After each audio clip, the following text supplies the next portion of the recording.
Bonjour, c'est Erika et aujourd'hui je vous emmène avec moi à la découverte de fleurs qui ne fanent pas comme j'ai entre les mains.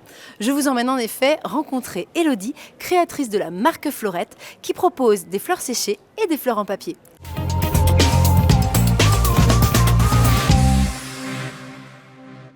Bonjour Elodie et merci de nous recevoir ici dans cet événement spécial Nantes. Donc tu es la gérante en fait de Florette. La fondatrice. Exactement. Est-ce que tu peux nous raconter un peu le concept et comment c'est né? Bien sûr. Alors Florette, c'est une marque que j'ai créée il y a 4 ans. D'accord. Moi je viens pas du tout du milieu des fleurs, mais j'avais envie d'une reconversion et de monter ma boîte. Ouais. Je suis partie en Thaïlande et là-bas j'ai découvert lors d'un grand marché de fleurs les fleurs séchées et je me suis dit là il y a quelque chose à faire. Je suis rentrée à Paris et j'ai lancé ma marque.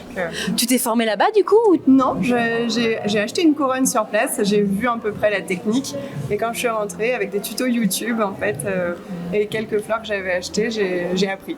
Donc complètement autodidacte. Totalement, j'ai pas passé de CAP fleuriste ou quoi que ce soit, je me suis formée avec internet. Donc beau travail parce qu'aujourd'hui la marque a 4 ans, Ouais. Elle fonctionne, vous proposez différentes choses. Donc vous avez de la fleur séchée naturelle et vous avez de la fleur en papier. Oui, alors j'ai commencé avec la fleur séchée et puis je me suis dit qu'on pouvait aller plus loin sur l'aspect fleur durable. Donc on a de la fleur séchée, de la fleur stabilisée qu'on appelle aussi éternelle et depuis peu les fleurs en papier qu'on peut voir ici. D'accord. Voilà, pour compléter la gamme. Vous êtes une marque parisienne. Quels sont, on va dire, les mots-clés de votre univers ? Alors, je pense que la durabilité est vraiment importante chez nous. On veut proposer des alternatives à la fleur fraîche. On a un aspect très poétique, très féminin. Ouais. C'est une marque que je veux douce, élégante. Ouais, je vois très bien. Est-ce que du coup vous fonctionnez avec des établissements ou votre cible c'est les mariages? Comment? Alors, on a plusieurs cibles. Notre principal canal de distribution, c'est notre site internet. Il y a beaucoup de mariés, en effet, qui achètent chez nous, mais aussi des gens qui font des cadeaux pour un anniversaire, pour une crémaillère, etc. Ouais. Ou simplement pour se faire plaisir, parce que c'est important. Complètement. Et puis, on travaille avec des professionnels qui revendent nos produits. On va aussi aller décorer des hôtels, des restaurants. Voilà, c'est assez vaste.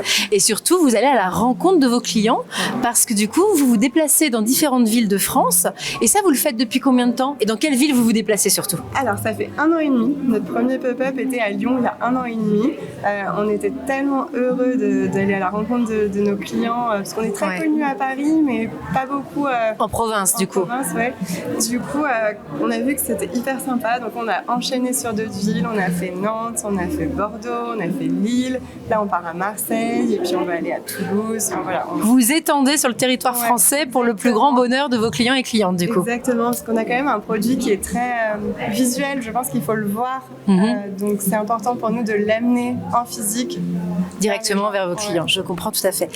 Et comme ça, c'est quoi les conseils pour garder justement ces fleurs presque éternelles en bon état, finalement visuel justement? Alors, il y a quelques petites astuces.